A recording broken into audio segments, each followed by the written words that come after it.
Gianni. Ancora. Let's go back. C'est pas grave. Encore. One more. Pourquoi 4? Attendez. One more. On va te dire ça. Et après, on va te dire.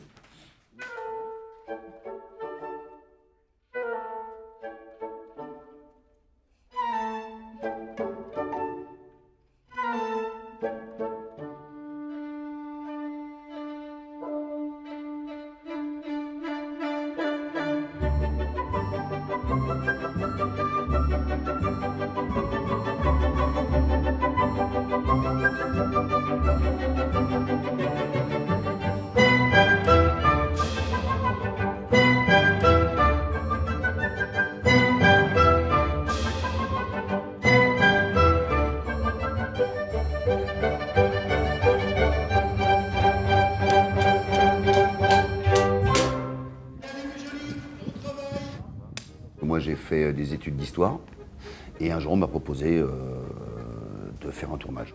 Moi, je voulais être ébéniste.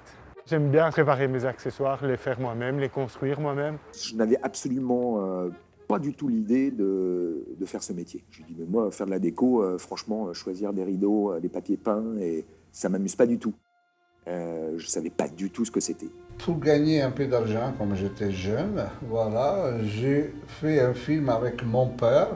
Il avait les cadreurs. Il me regardait. Moi, je regardais la caméra. Les cadreurs regardaient ma ceinture. Il m'a dit, si tu me donnes la ceinture, moi, je te fais connaître toute cette caméra. Et dans ce moment-là, moi, je suis passé avec l'équipe de caméra. Quand en amont, avec ton réalisateur, tu es sur des rendez-vous. On a comme support un scénario. On a fait une lecture, bien sûr. Je lis le scénario. Il me dit ce qu'il veut, ce qu'il ne veut pas. Il y a des images qui viennent automatiquement.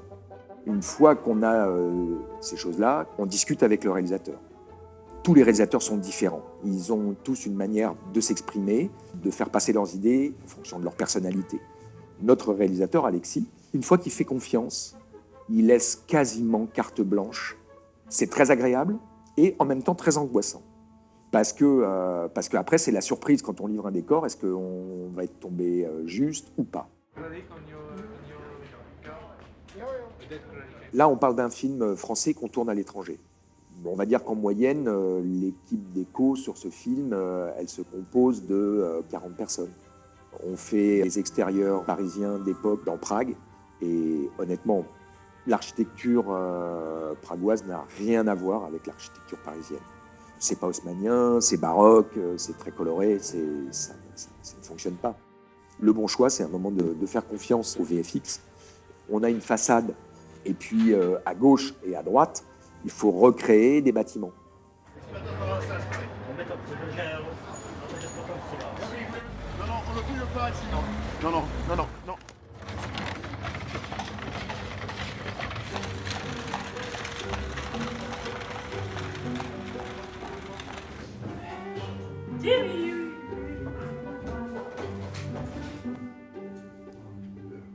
Set and action.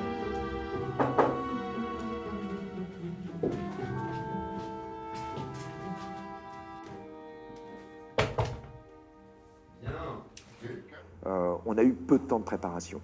Dans un film, il y a une cohérence artistique. Elle se fait entre la lumière, les costumes, les décors. On fait des recherches iconographiques.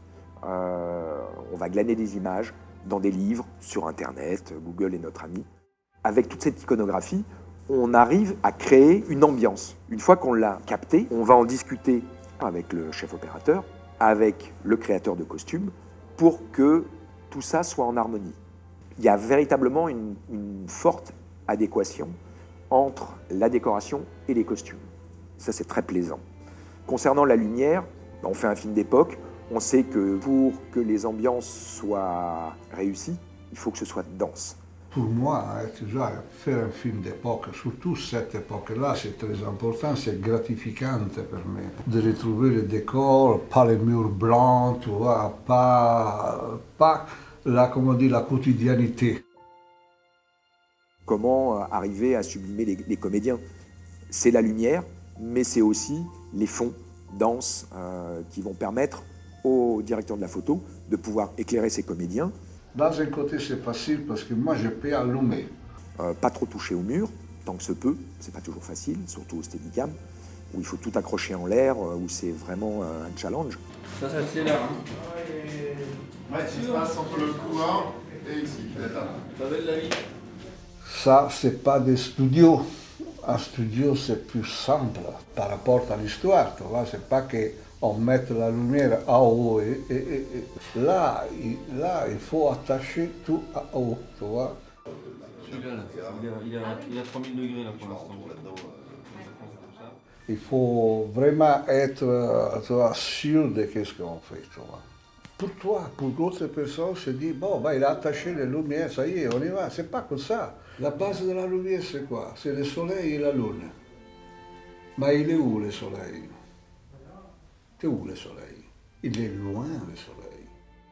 Ah bah, c'est très compliqué pour tout le monde, tu vois, parce que c'est beaucoup de plans séquences.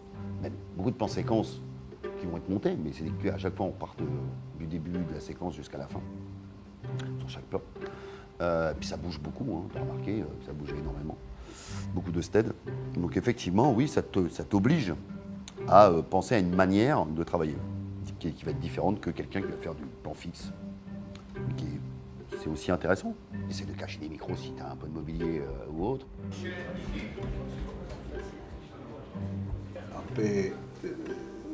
Avec l'expérience, tu vois, de faire attention, voilà. Ça, on était prêt pour la lumière de nuit. Ce qui est assez intéressant au niveau du son, c'est que tu as toujours besoin. Typique du son, tu vois, parce que le son, tu ne le contrôles pas, toujours. Alors, ce qui est intéressant au niveau du son, c'est que tu as toujours besoin des autres. Parce que seul, tu peux être le meilleur ingénieur du son avec le meilleur perchman de la Terre, tu ne pourras rien faire si un train passe, si une voiture passe au moment du dialogue, si quelqu'un klaxonne, si on ne peut pas contrôler une rue, où on a besoin de tout le monde. C'est-à-dire que, admettons que tu ne t'entendes pas avec un département lumière, ça peut être très compliqué pour nous. La perche, il passe toujours devant les projecteurs, il faut qu'il passe dans un côté, tu vois. Une comédie en vers, 5 actes. 5 actes? Enfin, quel est le titre? Cyrano de Bergerac. Coupé. Sur certaines prises, c'est le stagiaire régie qui a fait le son. C'est lui qui a coupé la rue, qui s'est ennuyé pendant 2 heures à couper une rue dans le froid ou dans le chaud, seul, juste avec un toki et une bouteille d'eau. J'enregistrerai toujours la voix du comédien, j'arriverai toujours à l'enregistrer, mais ça ne sera pas utilisable. Donc mon premier travail, c'est que tu es là pour enregistrer le jeu des comédiens. Eh bien les amis, ça sent le succès. Aujourd'hui, on tournait dans un cloître, et t'entends un train passer.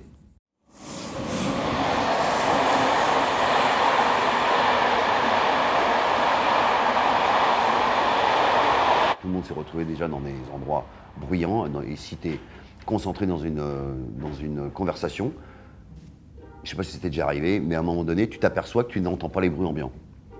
Et c'est à ce moment-là que tu entends les bruits ambiants. Or, les micros fonctionnent absolument pas comme ça.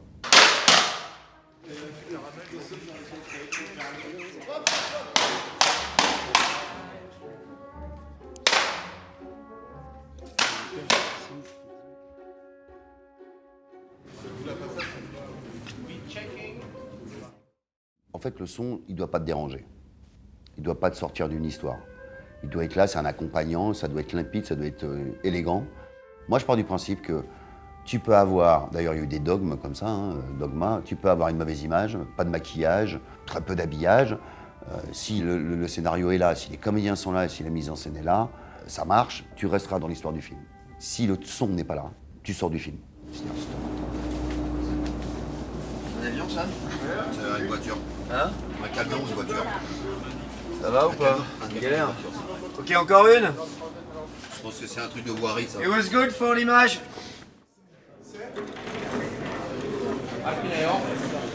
Okay, camera is ready. Let's go, please. Pojďme. Shoot. And here we go. Let's go, my First friend. positions, please. Pojďme. It's Friday.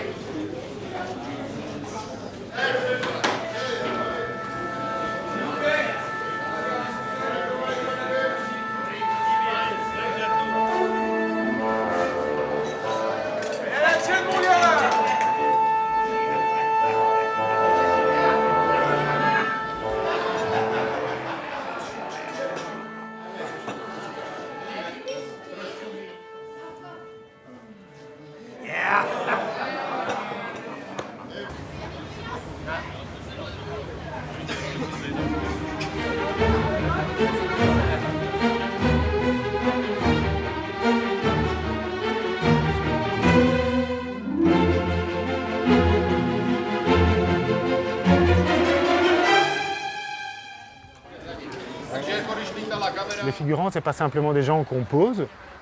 Ici, par exemple, le premier assistant, il expliquait bien aux figurants pourquoi ils étaient là, il leur expliquait l'histoire, ce qui n'est pas toujours le cas. Quelqu'un qui a un ouvrier, je lui donnais des cigarettes roulées.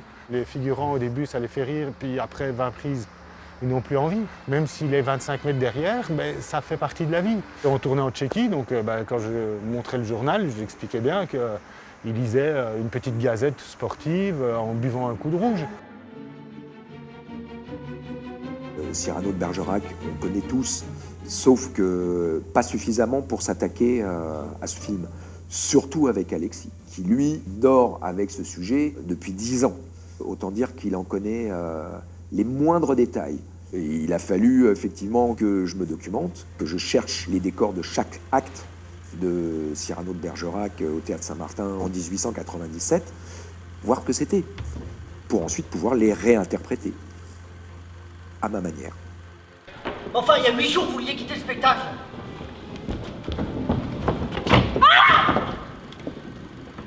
Oh mon Dieu, Roxane est morte à l'acteur. 3, 2, 1, fight!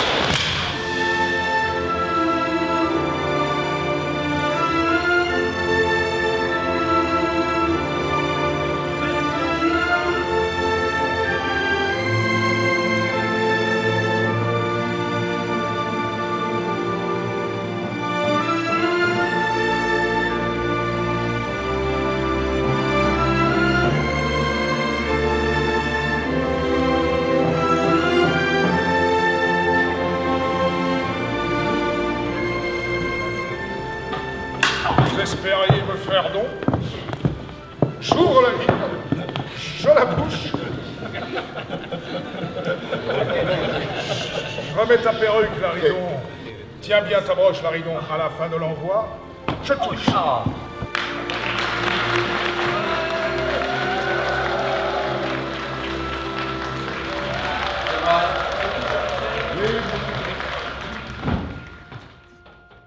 Comment on gagne la confiance d'un réalisateur quand on ne le connaît pas? Déjà, on l'écoute beaucoup, parce qu'il y a une part psychologique qui est très très importante. Alexis, il sait parfaitement ce qu'il veut en mise en scène, et l'espace scénographique rejoint l'espace de mise en scène. Après, pour gagner la confiance d'un réalisateur qu'on ne connaît pas, eh bien, il y a l'iconographie. Ensuite, il y a toutes les maquettes dessinées, c'est-à-dire les dessins, les décors. Un beau dessin, c'est bien mieux qu'un long discours. Où on va aller, on lui montre les échantillons de tissu, de papier peint, les échantillons de matière.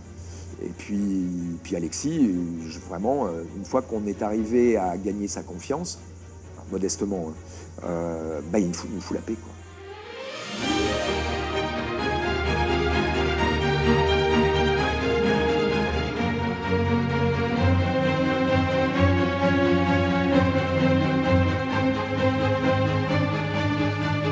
Tous les soirs, je vois un film en pellicule, un soir, je vois un film en numérique. Et là, tu vois, tu voles des petites idées partout, tu vois. Et le jeune chef-op, il faut qu'il voit ça, tu vois. L'atmosphère d'un film, l'histoire. C'est écrit dans l'histoire. Voilà, ce soir, pénombre, la chambre dans l'obscurité, tu vois. Il faut respecter ce qu'il a écrit le scénariste.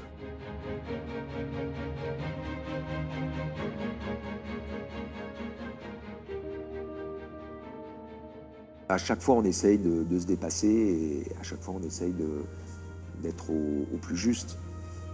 Il y a des sujets de films qui sont à la base, au départ, plus intéressants. Et celui-là, quand on ouvre le scénario et qu'on le lit et qu'on l'a lu en 2 heures et qu'on a envie de le reprendre à la page 1 et de le relire une deuxième fois, tellement c'est un régal à lire que c'est que du plaisir. Franchement, c'est que du plaisir.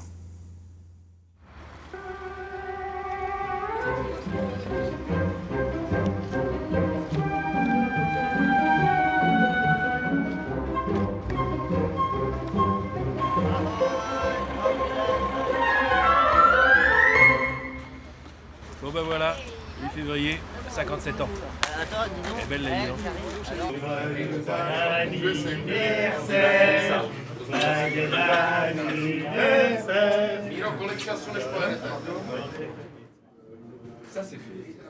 Il y a peu de pièces qui fédèrent autant que Cyrano. Cyrano, c'est un consensus, tout le monde aime Cyrano. C'est une pièce extrêmement populaire. Non seulement c'est une super pièce de théâtre, mais elle dépasse le cadre des théâtreux. Les gens aiment Cyrano, des gens qui sont allés une seule fois au théâtre, mais qui ont vu Cyrano, ils ont été bouleversés. À chaque fois que Cyrano est monté, la salle est pleine. Avant Cyrano, avant cette première, Edmond Rostand, c'est un ringard, il écrit en vers, mais personne ne va voir ses pièces, ça fait des flops. Et puis après Cyrano, eh ben, c'est un poète national, il entre à l'Académie française, il reçoit la Légion d'honneur. Jamais dans l'histoire du théâtre français, il y a eu un tel passage de l'ombre à la lumière concentré sur une seule soirée. Donc je voulais absolument raconter cette histoire. J'ai eu une première expérience de théâtre avec Irina Brouk, où je jouais Roméo dans un Roméo et Juliette, où elle m'a vraiment appris que la mise en scène, c'était justement s'emparer d'une œuvre et en faire quelque chose de très personnel. Et puis, en même temps, je continuais à écrire. Et un jour, j'ai écrit ma première pièce, et c'était Le Porteur d'Histoire, et ça a marché extrêmement bien. Et du coup, ça m'a encouragé à en écrire une deuxième, et une troisième, etc. Et en fait, en même temps, durant tout ce temps, j'avais ce projet de faire Edmond au cinéma. Depuis 15 ans, j'ai ça dans la tête. Et j'ai essayé de le monter, j'y arrivais pas. Et donc, du coup, j'ai proposé à mes producteurs de le faire au théâtre. Et ils ont dit, ok, fais-le au théâtre. Et c'est parce que je l'ai fait au théâtre que la pièce a eu un tel succès qu'on a pu trouver les financements pour faire le film. Les gens m'ont fait confiance parce qu'ils savaient quel allait être le résultat vers lequel je voulais tendre, la comédie, la part, le rythme, etc. Et puis parce qu'ils savaient qu'il y avait un public, donc c'est rassurant aussi. Donc ça a été une grande chance finalement de passer par le théâtre avant de faire le film. Levez le rideau dans 1 heure. J'ai tout de suite eu envie de faire ça. C'est venu par mon frère qui m'a poussé sur scène quand j'étais petit parce qu'il était prof de théâtre. Et je me souviens du spectacle de fin d'année, à la fin, à la représentation, quand les gens ont applaudi, ça m'a fait un choc et je me suis dit, waouh, mais attends, c'est génial, je vais faire ça toute ma vie. J'ai eu envie de faire ce métier simplement parce que j'aimais faire rire mes camarades de classe et puis par après mes professeurs, pour pas être collés, disaient « Bon Olivier, il faut que tu arrêtes, si tu as décidé de faire clown, c'est pas la bonne école ». Et ça a commencé à germer comme ça. Bon, clown, pourquoi pas. Que voulez-vous qu'on fasse? Qu'on force le public à venir? Moi, je voulais être joueur de tennis jusqu'à mes 15 ans. Je voulais être champion de tennis, donc j'étais à fond là-dedans. Et j'ai fait une overdose de ce sport un jour, en mode j'ai besoin de... Parce que je me rendais compte que j'aimais faire le con un peu sur scène, j'aimais faire rire, j'aimais l'attention des gens plus que gagner un point en fait. Et je me suis dit, tiens, est-ce que c'est pas les prémices de vouloir aller sur les planches pour pouvoir faire le métier d'acteur, quoi. Et en fait, c'était bien ça. Mon cheminement, c'est avant tout du travail. Il n'y a que ça qui rentre en compte pour moi, c'est travailler en amont sur le personnage, travailler sur Edmond Rostand. J'ai tout lu, tout ce que je pouvais ingurgiter sur lui, le découvrir. François Cluzet, il dit un truc très simple, il dit « interpréter, c'est prêter son intérieur ». Moi, j'ai prêté mon intérieur à Edmond Rostand et la moindre des choses, c'était de savoir à qui je le prêtais et de qui on parlait. Donc j'avais envie de savoir qui était cet homme-là. Même si ce film n'est pas un biopic, c'est une fiction réaliste, ça me tenait à cœur.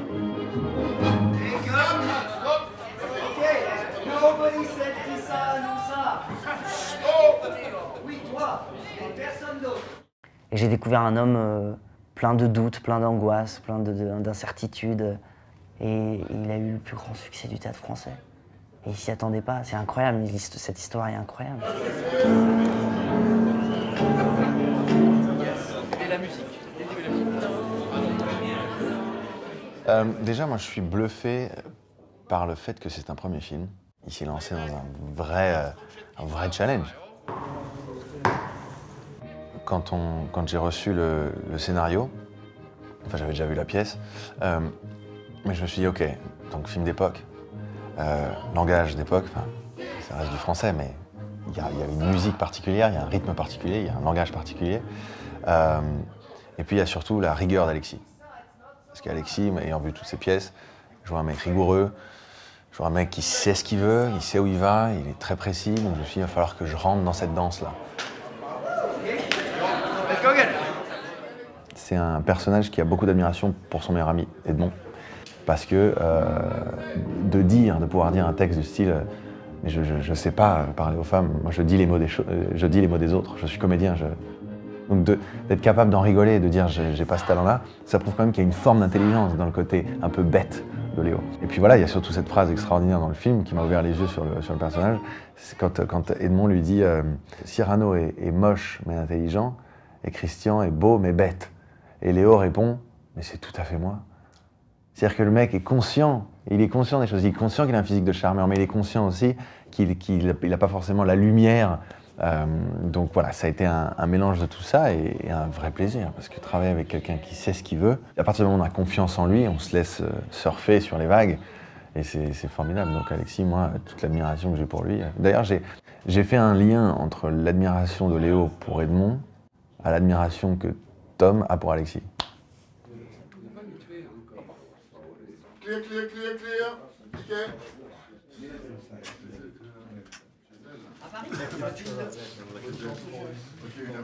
Okay. So what means so we prefer to bring now? Okay. Stand by. Nous aurons du monde dans la salle finalement.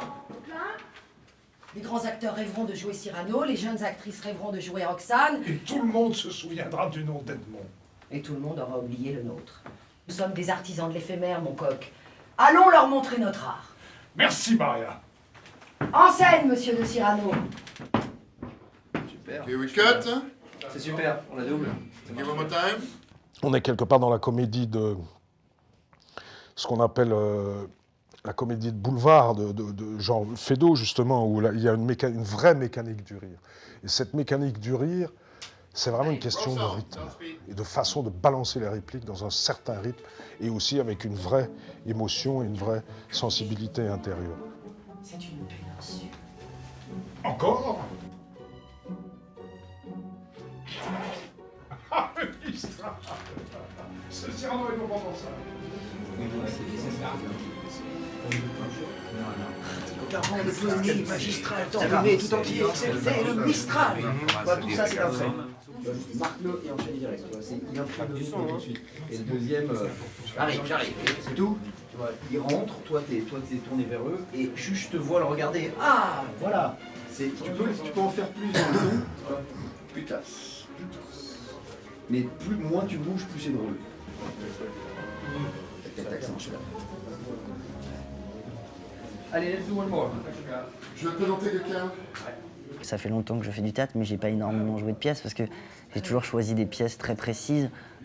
Et oui, au théâtre, j'ai pas les mêmes rôles qu'au cinéma. Et c'est marrant parce que la personne qui m'a proposé ce rôle-là, c'est un homme de théâtre. Alexis, il m'a connu au théâtre et je pense qu'il a vu en moi autre chose que ce que je montre au cinéma. Oui, bien sûr, j'adorerais, j'ai pas le temps. Non, aujourd'hui, je ne viens pas pour moi. D'abord, je viens pour vous, cher poète, prendre de vos nouvelles. Sont-elles bonnes? Eh bien, oui, j'en étais sûre. Et puis, je viens pour Coquelin, le grand Coquelin.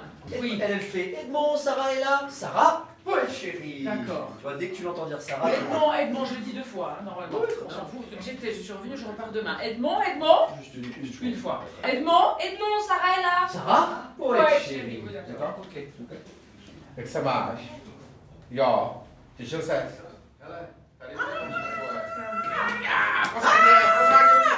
Faire partie d'un film comme ça, c'est quelque chose dont tous les jeunes acteurs de mon âge rêvent. Quand Cyrano dit grâce à vous, une robe est passée dans ma vie, je pourrais dire à tout le monde grâce à vous, merci, parce que j'ai un film qui est passé dans ma vie. Allez, ciao, je m'arrête là-dessus.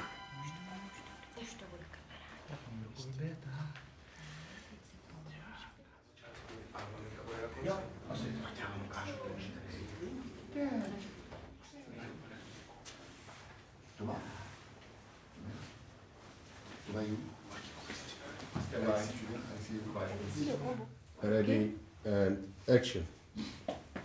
Maurice, arrête de courir partout. Je t'en prie, Maurice, reste calme. Allez, crie-lui dessus un peu là. Maurice! Secoue un peu la poussette, je peux faire un truc.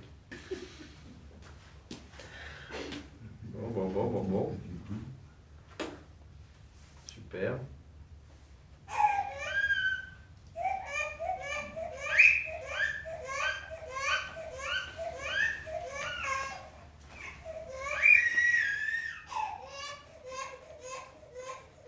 Okay, thank you. Okay, listen. Thank you very much.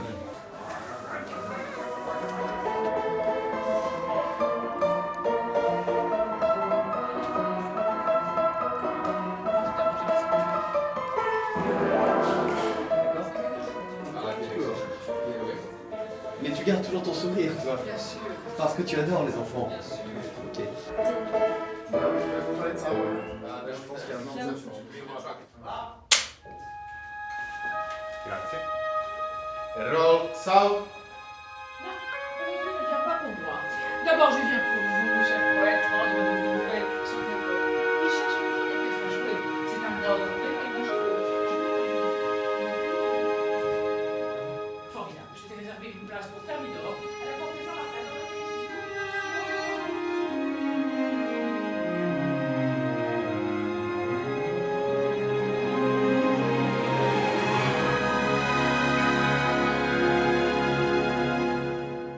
Je ne sais pas qui vous êtes, monsieur. Eh bien, je vous le dis, je suis Georges Feydeau. Vous n'êtes pas Georges Feydeau. Mais si, Mais non. mais si, mais si, mais si. Mais non, mais non, mais non. Enfin, c'est insensé puisque je vous dis que je suis Georges Feydeau. Non, non, monsieur, non.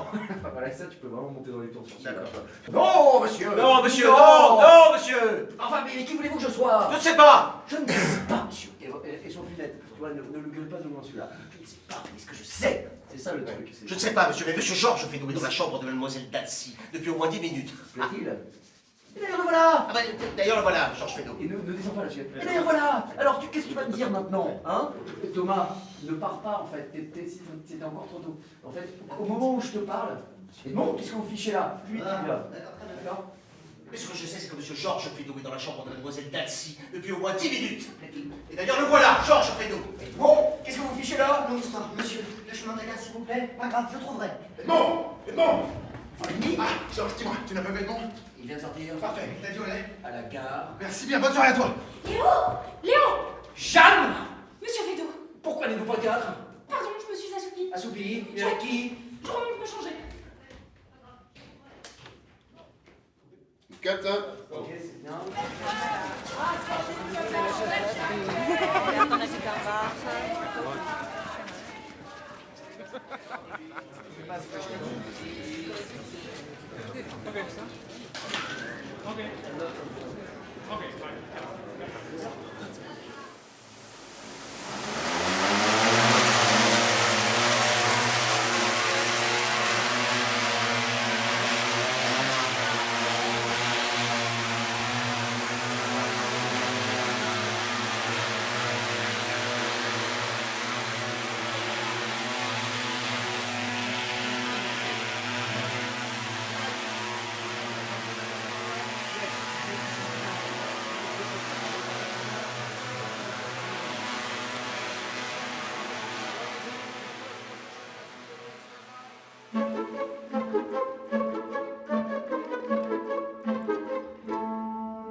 On se la fait avec la caméra ou pas?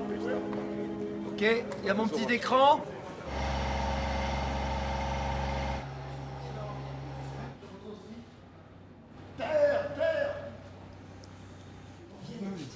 C'est moi seul qui me suis causé et je ne te demande qu'une chose. Un baiser.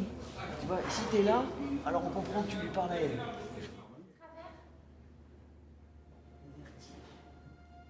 Évidemment que ça me fait quelque chose de jouer Roxane. J'avais très peur de la jouer. J'avais un peu Jeanne pour me protéger et pour me cacher si ma Roxane n'est pas à la hauteur.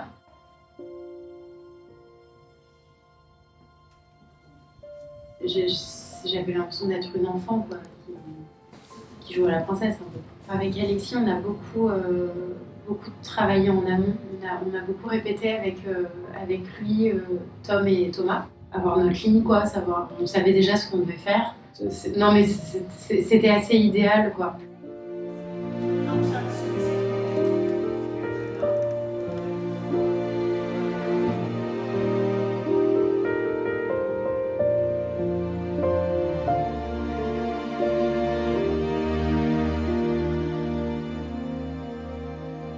So guys, a little bit further and a little bit down. C'est bien de l'amour car je suis enivrée. Super, encore une fois. Et un peu plus décalé And encore. again, still rolling, but fast Super, pace. c'est super. Back to So one. again, that's very good. Ready. Le plus sorti, je voulais dire. Matteo set. Ready and action.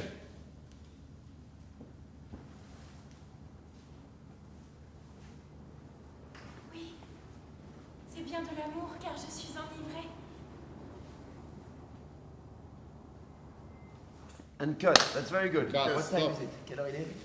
Il est 4 heures? What's the time? It's Est-ce qu'on fait 15 une fois past 4. À 4. On se fait pas une fois au 29 le truc là? Allez, cut. Thank you. Thank you very much guys, that's a wrap.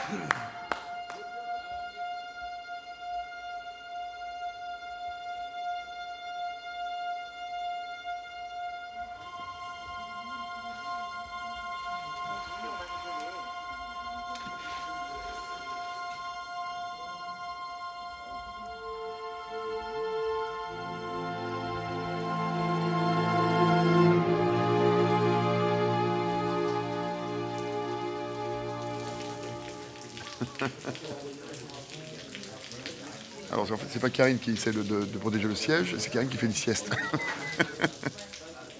Donc nous sommes juste là. Tu vois là où c'est bleu? Eh ben nous sommes en dessous. C'est que là, à 27, donc dans 10 minutes, dans 9 minutes, exactement, ça s'arrête. J'adore la science, hein, qui n'est pas du tout précise, parce que ce ne sera pas du tout ça.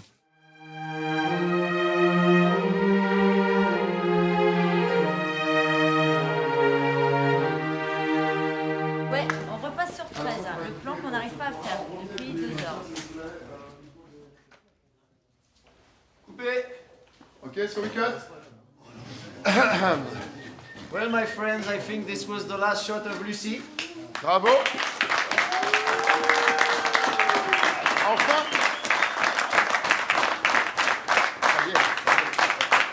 I think also it was the last shot of Olivier. Bravo. I think it was the last shot of the movie. Bravo.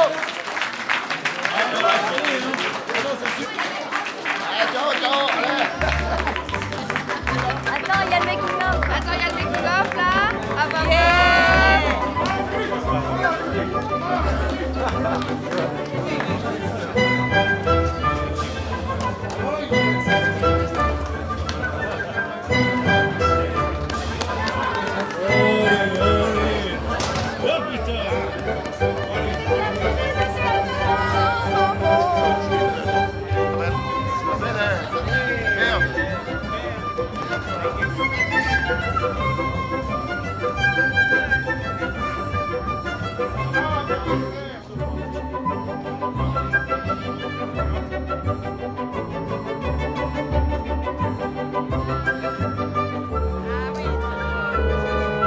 Clap de fin.